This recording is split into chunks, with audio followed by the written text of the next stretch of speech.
Léa Soukayna Ndiaye la ñuy fekk léegi ca beneen studio pour journal 10h bi puisqu'il est 10h. Bonjour Léa. Pourquoi t'es pas venue la semaine dernière? Alors là, je te jure, je fais pas semblant, mais je vous entends pas, par contre. Alors nous, on t'entend pas? Bon, c'est pas grave. Les groupes ou pas. On va juste laisser le soin de nous présenter le journal tout de suite. Nous, on revient demain dès 10h. Nous remercions toute l'équipe, toute l'équipe de production dirigée par Myboy Mao Cissé, Bayou Mohamed, et puis Gërëm Boubondour, producteur exécutif bu Yeewu Leen. Demain, ñu ñëw dinañu joxe Passe Toubaay waaye bu leen fàtte il leen jagleel GFM est en fête durant tout le mois de décembre. Bis bu jot toute la journée, on vous offre des enveloppes de 300 000 teg ci itam ay auto ak yeneen i xéewal yoo xamante ni yéen lañu ko jagleel. Cultivez la joie, bonne semaine de travail.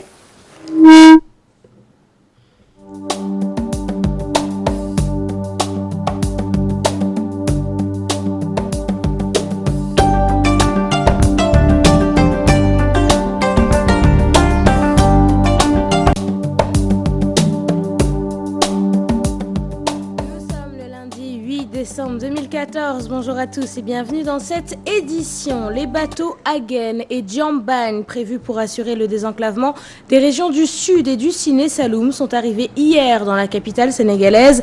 Une annonce du ministre de la Pêche, Omar Gueye. Ces bateaux comptent chacun 200 places et peuvent contenir environ 13 camions. Ils sont le fruit d'une coopération entre la Corée du Sud et le Sénégal. Le ministre Omar Gueye était hier à l'Assemblée nationale pour le vote du budget de son ministère. Également à l'Assemblée nationale ce dimanche, le député Moustapha Diakhaté a annoncé que la demande d'audition du directeur général du port autonome de Dakar a été acceptée et qu'ainsi Cheikh Kanté sera entendu prochainement sur l'affaire Necotrans. Et puis ce lundi, en ce moment même, le Premier ministre Mohamed Ben Abdallah Dionne préside la cérémonie d'ouverture des assises de l'entreprise organisée par le Conseil national du patronat du Sénégal. Nous y reviendrons dans nos prochaines éditions. Après les accusations portées contre le COUD à qui l'on reproche une gestion opaque dans l'appel d'offres du marché de clientèle pour l'exploitation et la gestion des restaurants universitaires, le directeur de la structure réfute les accusations et tempère les ardeurs. Il déclare que seule l'expérience est critère de sélection pour bénéficier d'un marché. La direction du COUD a fait face à la presse. Adi Atala et Diafaraba étaient sur place. La gestion des restaurants universitaires aiguise les appétits des soumissionnaires qui se bousculent, certains allant jusqu'à dénoncer un favoritisme au détriment d'autres. La direction du COUD, qui dégage en touche ces accusations, liste les critères de sélection pas encore entamés. Dans le dispositif aussi, c'est le COUD qui évalue l'expérience. Donc dès qu'on parle, notre revendication, c'est de dire il faut de l'expérience. Dès qu'on parle de l'expérience, l'expérience sera évaluée en tant que critère important pour l'attribution du marché. L'expérience, c'est d'avoir exécuté un marché similaire. Comme c'est bien spéculé. Ça, il n'y a pas d'équivoque là-dessus. Hein. C'est clair, l'expérience, c'est d'avoir exécuté un marché similaire. Et exécuter un marché similaire, cela veut dire c'est de gagner le marché et de l'exécuter et de respecter les termes du contrat. Selon le directeur du COUD, le dossier d'appel d'offres n'est pas encore lancé. Seul le cahier de charge est envoyé selon les règles établies par l'ARMP. Personne ne se sentit encore, ne peut dire qu'aujourd'hui il s'est senti écarté. Parce que AAA peut compétir. AAA peut compétir. Maintenant, AAA considère que, quel que soit son niveau, lui, il considère que là, on doit y être, on peut compétir sans expérience. C'est ça son problème. Son recours, c'est dire qu'on peut faire le recours de AAA. C'est de dire qu'on peut faire de la restauration universitaire sans avoir de l'expérience. Aujourd'hui, il a été débouté par tout le monde. Il a été débouté d'abord par le directeur du COUD, après un recours gracieux. Il a été débouté par l'ARMP, après un recours contentieux. Parce que l'ARMP a dit qu'il faut de l'expérience. Et ils disent qu'il faut au moins une expérience. La DSMP avait considéré qu'il fallait 2 expériences au moins. Dans tous les cas, nous, au COUD, sans préjuger, sans insister sur le nombre, ce que nous considérons, il faut de l'expérience. La restauration à l'université, ce n'est pas moins de 16 500 000 repas par an pour une valeur annuelle de 10 milliards. Il y a de quoi à faire tout pour avoir sa part du marché. Parlons à présent de ce voyage en Israël effectué par certains imams sénégalais regroupés autour de l'Union des imams et serviteurs de l'islam. Les imams de Louga dénoncent ce voyage et renient le statut d'imam de leurs confrères partis en Israël. Thierno Fall. Allah subhanahu wa ta'ala a dit dans le Coran: ô vous qui portez la foi, ne trahissez pas Dieu et son prophète, et ne trahissez pas non plus la confiance qu'on a placée en vous sciemment.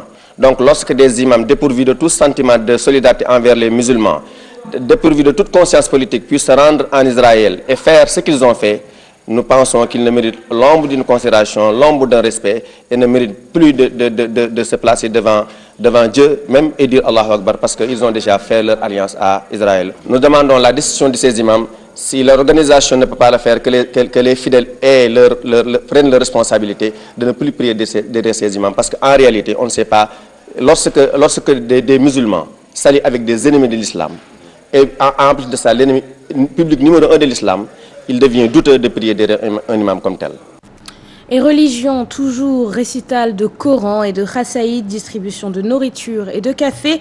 La communauté mouride célèbre le mois de Safar. Au programme des matinées préparatives avant le grand jour du Magal, les disciples sont tous mobilisés. Makital et Adam Agay.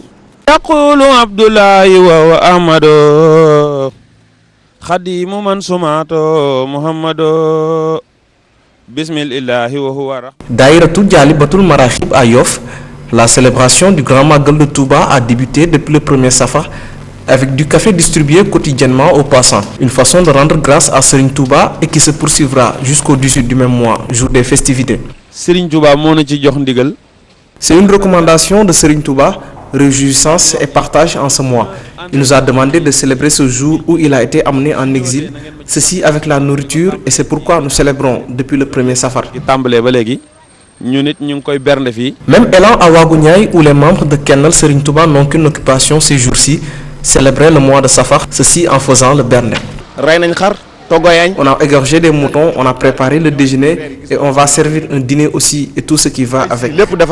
Hormis la distribution de nourriture, la lecture du Coran et des chassidas constitue une frange incontournable des célébrations préparatives. Tous les soirs, on se retrouve en ce lieu pour réciter les chassidas de Khadim Rassoul. On a récité le Coran et les chassidas et c'est ce qu'avait recommandé notre guide en plus de la nourriture. Le Grand Magal de Touba est incontestablement l'une des dates marquées au rouge sur le calendrier moulide selon ses disciples. Le Magal c'est tout pour nous, c'est le jour le plus important et nous tuons des animaux pour cela. Tout bon mouride célèbre le Magal et c'est pour ceux que nous nous occupons de rien d'autre.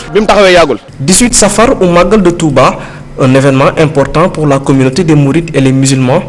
Les recommandations de Cheikh Ahmadou Bamba tournent autour du bernet et de l'adoration de Dieu.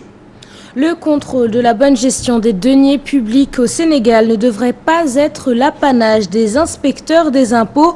Pour ce faire, un comité de contrôle émanant de la population est mis en place à Ziguinchor par le Forum civil après une formation. C'est une correspondance signée Boubacar Diassi.